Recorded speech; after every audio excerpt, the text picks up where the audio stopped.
All right, today we are diving deep into the world of reproductive health. And it's a fascinating story, really. It's about science, it's about personal choice, and it's about how technology has given us more control over our futures than ever before. So let's start with a number. And it's a big one, 1.2 billion. That's how many people were in India back in 2011. Now, this isn't just some random statistic. It's the key to understanding why, decades earlier, family planning became a huge national priority.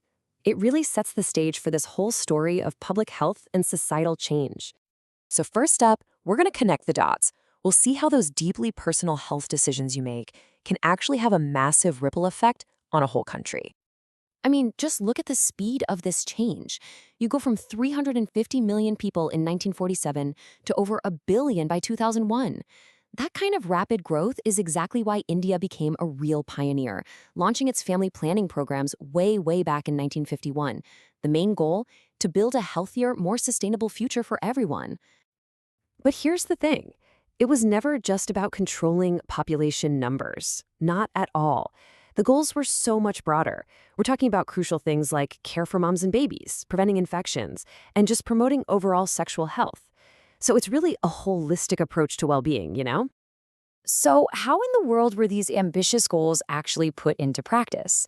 Well, that brings us to the tools themselves. We're about to explore the whole spectrum of contraception, not just as one thing, but as a huge range of options that really empower individual choice. But what even makes a contraceptive ideal? Well, this is kind of the gold standard. Of course, it's got to be effective and easy to use, but it also needs to be reversible, have very few side effects, and, this is a big one, it shouldn't interfere with a person's sex drive. That's the benchmark that all other methods are measured against. Okay, so the simplest options are what we call natural methods. No devices, no hormones. They really rely completely on timing and behavior.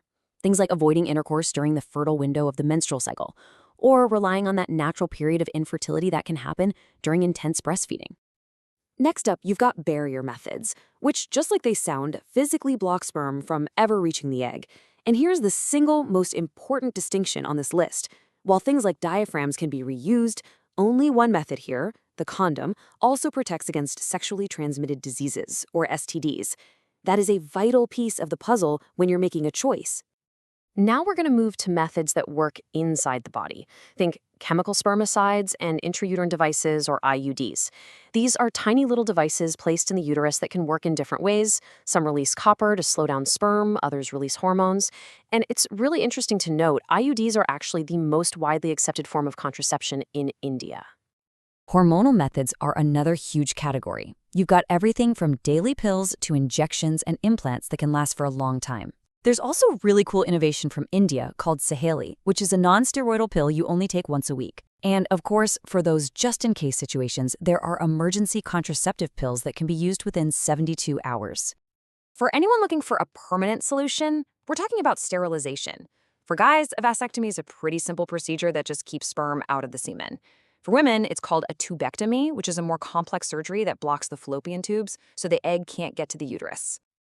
Okay, so up until now, we focused completely on preventing pregnancy.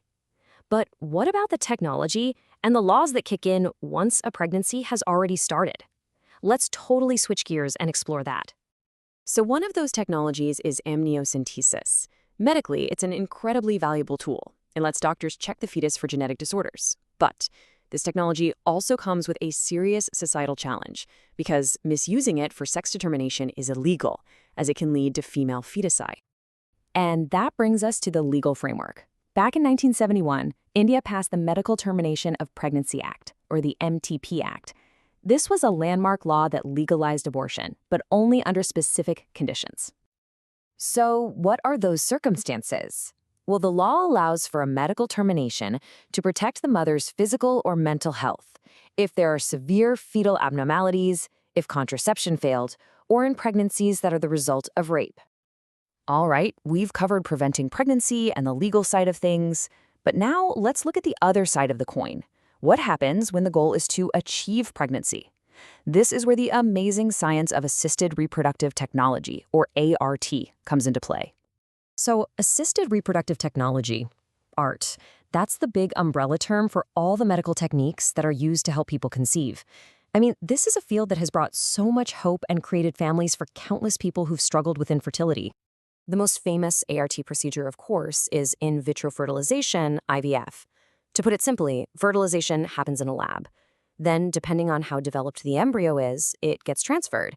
If it's at a really early stage, it goes into the fallopian tube. If it's a little more developed, it's placed right into the uterus. But IVF isn't the only option out there. There's also GIFT, ICSI, and artificial insemination, or AI. It just goes to show you how tailored and specific these solutions can be, depending on the exact problem. All right, for our final section, we're going to broaden our focus a little bit. Because, true reproductive health isn't just about babies or creating families. It's about ensuring your well-being for your entire life. And that means understanding and preventing diseases. And that means we have to talk about sexually transmitted diseases, or STDs. Sometimes they're called venereal diseases. Shifting our focus here is so important because awareness and prevention are absolutely fundamental to having a healthy reproductive life. STDs are caused by all sorts of different things. You've got bacterial infections like syphilis, which can often be cured with antibiotics.